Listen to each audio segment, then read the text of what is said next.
एक आदमी अपनी लाइफ से काफी परेशान था। वह हमेशा खुद को कोसता रहता था कि कैसा नसीब है मेरा, क्या किस्मत है मेरी, क्या जिंदगी है मेरी।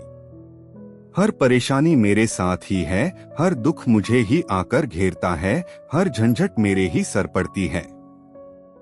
तभी एक बांस पेड़ पर आकर बैठ जाता है।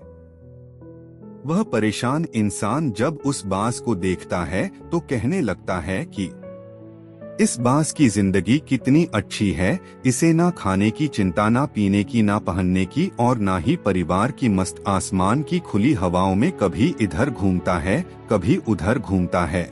और वह आसमान की तरफ देखकर बोलता है, काश मैं भी एक बाज होता तो मुझे भी कोई परेशानी ना होती। उस आदमी की यह बात बोलने से अचानक आसमान में बिजली कड़कने लग जाती है और आसमान से आवाज आती है, हे मनुष्य, क्या तुम सच में बाज बनना चाहता है? क्या तुम सच में हमारी दी हुई जिंदगी से परेशान है? आकाशवाणी को सुनकर वह आदमी हैरान हो जाता है और आसमान की तरफ देखकर कहता है कि हाँ, मैं इस जिंदगी से बहुत परेशान हूँ, क्योंकि हर तकलीफ मेरे ही साथ है, हर परेशानी मेरे साथ ही है। तो आसमान से फिर आवाज आती है कि हे मनुष्य, एक बार सोच ले, अगर एक बार हमने तुझे बाज बना दिया तो फिर हम तुझे बाज से इंसान दोबारा नहीं बनाएंगे। वह परेशान मनुष्य तुरंत बोलता है, हाँ, मुझे बाज बनना है, मैं बाज बनने के बाद दोबारा इंसान नहीं बनना चाहता। तभी आसमान से आवाज आती है कि जैसे तुम्हारी इच्छा। और वह इंसान बाज बन जाता है। बाज बनने के बाद आसमान में उड़ने लगता है। वह बहुत खुश होता है और वह खुशी से कभी उड़ता हुआ इधर चला जाता है, कभी उड़ता हुआ उधर चला जाता है और सोचता है, क्या मजे की जिंदगी है। असल जिंदगी तो यही है, ना कोई चिंता, ना कोई परेशानी, ना कोई डर। वह सारा दिन ऊंचे आसमान में उड़ता रहता है। तभी वह सोचता है, रात में आराम करने के लिए एक ठिकाना होना चाहिए। यह सोचकर वह एक एक लकड़ियां इकट्ठा करके वह अपने लिए एक सुंदर सा घोंसला तैयार कर लेता है और रात में उसी में सो जाता है। सुबह होते ही वह शिकार की तलाश में निकल पड़ता है। शिकार को ढूंढते हुए एक जंगल में जा पहुंचता है। तभी उसकी नजर एक बीमार चिड़िया पर पड़ती है। वह बाज तुरंत जाकर उसे दबोच लेता है और उसे खा जाता है। खाने के बाद अपने घोंसले पर पहुंचकर आराम करने लगता है।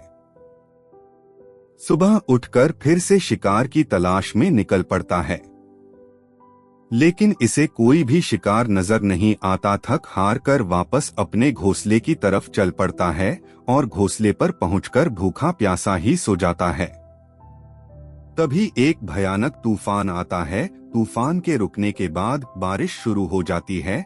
तेज बारिश और तूफान होने के कारण उसका घोंसला टूट जाता है, साथ में वो भी जख्मी हो जाता है। किसी तरह से पेड़ों के नीचे छुपकर बैठा रहता है। बड़ी मुश्किल से इसकी रात कटती है।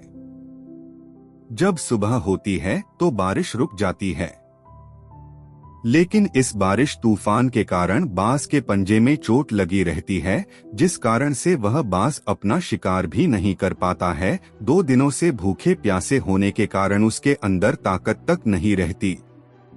तभी कुछ कौवे उसके पास आते हैं और उसको परेशान करने लगते हैं।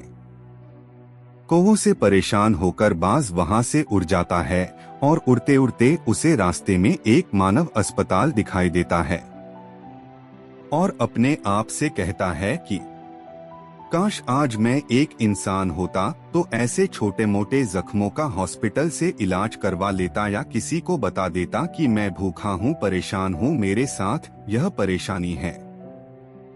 लेकिन आज मैं एक ऐसा बेजुबान परिंदा हूँ जो किसी से कुछ नहीं कह सकता, किसी को अपना दुख नहीं बता सकता, किसी से कोई मदद नहीं मांग सकता। यही बात सोचकर वह उसी समय अपना दम तोड़ देता है।